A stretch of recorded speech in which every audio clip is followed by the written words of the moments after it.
एक नए वीडियो के साथ आपके लिए ब्लू वाटर एक्वेरियम। इस वीडियो में हम बात करेंगे कि सर्दी से होने वाली दो मुख्य बीमारियां जो आपकी मछलियों के लिए जानलेवा हो सकती हैं। पिछले वीडियो में हमने बात किया था सर्दी से होने वाली दो बीमारियां और उनके ट्रीटमेंट के बारे में। इस वीडियो में हम जानेंगे दो और बीमारियों के बारे में और उनका उपचार कैसे किया जाए। बीमारी और उनका ट्रीटमेंट जानने से पहले हम जानेंगे कि कौन सी मछलियां सर्दियों के मौसम में अधिक सेंसिटिव होती हैं और जल्दी इन्फेक्टेड हो जाती हैं। सर्दियों के मौसम में कुछ मीठे पानी की एक्वेरियम मछलियां जल तापमान, मॉइस्चर यानी नमी और दूसरी मौसमी कारणों में बदलाव के कारण ज़्यादा सेंसिटिव हो सकती हैं। ये कुछ मीठे पानी की एक्वेरियम मछलियां हैं जो सर्दियों के मौसम में ज़्यादा सेंसिटिव हो जाती हैं, जिनमें शामिल है cold water fish. Cold water fish मतलब ऐसी मछलियां जो सामान्य टेम्परेचर पसंद करती हैं, ना ज़्यादा गर्म और ना ज़्यादा ठंडा। पहला, गोल्ड फिश। गोल्ड फिश जल तापमान में अचानक परिवर्तन के कारण संवेदनशील हो जाती हैं और सर्दियों के महीनों में बीमारी की चपेट में आ सकती हैं। दूसरा, कोई मछलियां भी ठंडे तापमान के प्रति सेंसिटिव होती हैं और सर्दियों के मौसम में बीमारी की चपेट में आ सकती हैं। तीसरा, व्हाइट क्लाउड माउंटेन मिनो। ये छोटी मछलियां ठंडे तापमान के प्रति सेंसिटिव होती हैं और सर्दियों के मौसम में बीमारी की चपेट में आ सकती हैं। सेंसिटिव मछलियों की दूसरी कैटेगरी है ट्रॉपिकल फिश यानी उष्णकटिबंधीय मछलियां। पहला, डिस्कस मछलियां जल तापमान में बदलाव के प्रति संवेदनशील होती हैं और सर्दियों के महीनों में बीमारी की चपेट में आ सकती हैं। दूसरा, एंजल फिश ठंडे पानी के प्रति सेंसिटिव होती हैं और सर्दियों के मौसम में बीमारी की चपेट में आ सकती हैं। तीसरा, नियोन ट्रेट्रास छोटी और जल तापमान में बदलाव के प्रति सेंसिटिव होती है, जो उन्हें सर्दियों के महीनों में बीमारी की चपेट में ला सकती है। चौथा, गप्पी ठंडे तापमान के प्रति संवेदनशील होती हैं और सर्दियों के मौसम में बीमारी की चपेट में आ सकती है।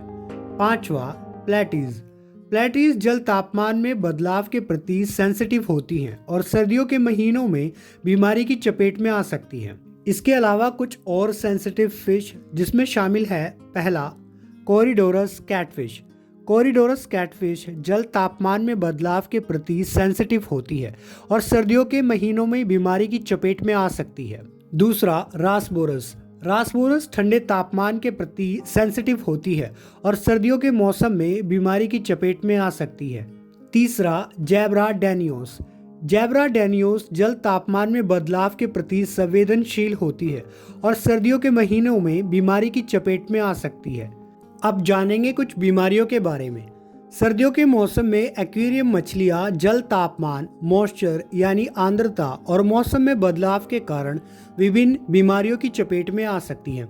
यहाँ कुछ सामान्य बीमारियां दी गई हैं जो सर्दियों के मौसम में एक्वेरियम मछलियों को प्रभावित कर सकती हैं।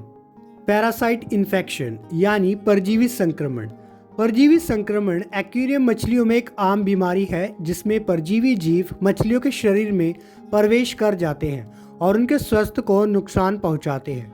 एक्वेरियम की मछलियों में पैरासाइट कहां से आ सकते हैं? फिश टैंक की मछलियों में परजीवी कई स्रोतों से आ सकते हैं, जैसे पहले, जंगली मछलियों में परजीवी का होना अधिक सामान्य है और इसमें एक साथ कई प्रकार के परजीवी हो सकते हैं। दूसरा, बाहरी तालाब और फिश फार्म की मछलियाँ।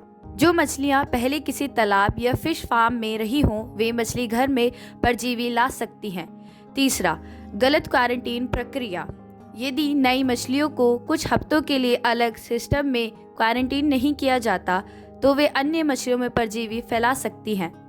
चौथा, तनाव। पकड़ने ले जाने और नए वातावरण में डालने का तनाव नई मछलियों में मौजूद परजीवियों को तेजी से अन्य मछलियों में फैलाने का कारण बन सकता है। यहाँ कुछ सामान्य परजीवी संक्रमण है जो एक्वेरियम मछलियों में हो सकते हैं। ये कई प्रकार के होते हैं। पहला, व्हाइट स्पॉट डिसीज एक सामान्य परजीवी संक्रमण है जो मछली की त्वचा, फिन और आंखों पर सफेद धब्बे का कारण बन सकते हैं। दूसरा, वेलवेट डिसीज एक सामान्य संक्रमण जो मछली की त्वचा और फिन पर पीले या सुनहरे रंग के धब्बे जैसे दिखाई दे सकते हैं। मछली के एक्वेरियम में परजीवी संक्रमण का इलाज करने के कई तरीके हैं। सावधानी, इन दवाइयों का उपयोग करने से पहले एक्वेरियम के पानी के पैरामीटर की जांच करें। पहला, दवाइयों से ट्रीटमेंट। परजीवियों का इलाज करने के लिए कई दवाइयां उपलब्ध हैं। पहला, टेट्रा पैरासाइट गार्ड। 10 गैलन पानी में एक गोली जोड़ें और 5 दिन तक दोहराएं, फिर लक्षण दूर होने तक दोहराएं। दूसरा, प्राजिपोरा। 20 गैलन पानी में 1 चम्मच जोड़ें और 7 दिन तक रखें। तीसरा, marine paracleanse and ich X. 10 gallon पानी में प्रत्येक का 1 पैकेट डालें। चौथा, anti parasite slim and velvet. परजीवियों का इलाज करने के लिए इनका उपयोग करें। ट्रीटमेंट का दूसरा तरीका, एक्वेरियम सॉल्ट ट्रीटमेंट। एक्वेरियम नमक या सेंधा नमक का उपयोग परजीवियों को समाप्त करने में मदद करने के लिए करें। एक्वेरियम सॉल्ट ट्रीटमेंट के बारे में पिछली वीडियो में जानकारी दी गई है। कितने दिन ट्रीटमेंट करना है और कितनी डोज देनी है, इस बारे में भी वीडियो में पूरी जानकारी दी गई है।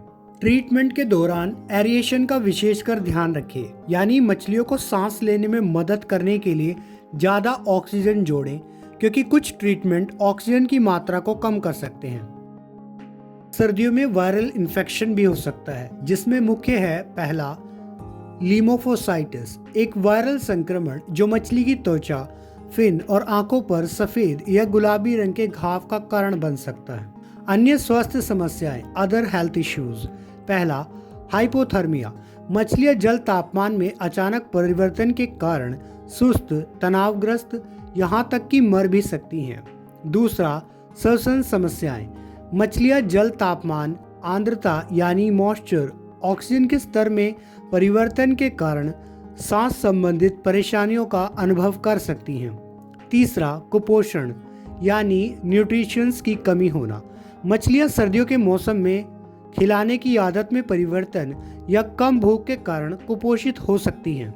वायरल इन्फेक्शन के लिए सामान्य ट्रीटमेंट। इन बीमारियों को रोकने के लिए यह आवश्यक है। पहला, जल तापमान और गुणवत्ता को स्थिर रखें। दूसरा, एक संतुलित और पौष्टिक आहार प्रदान करें। तीसरा, मछली के स्वास्थ्य की निगरानी करें। चौथा, नई मछलियों को मुख्य टैंक में पेश करने से पहले उन्हें क्वारंटीन करें। पांचवा, नियमित रूप से पानी बदलते रहें और टैंक को साफ रखें।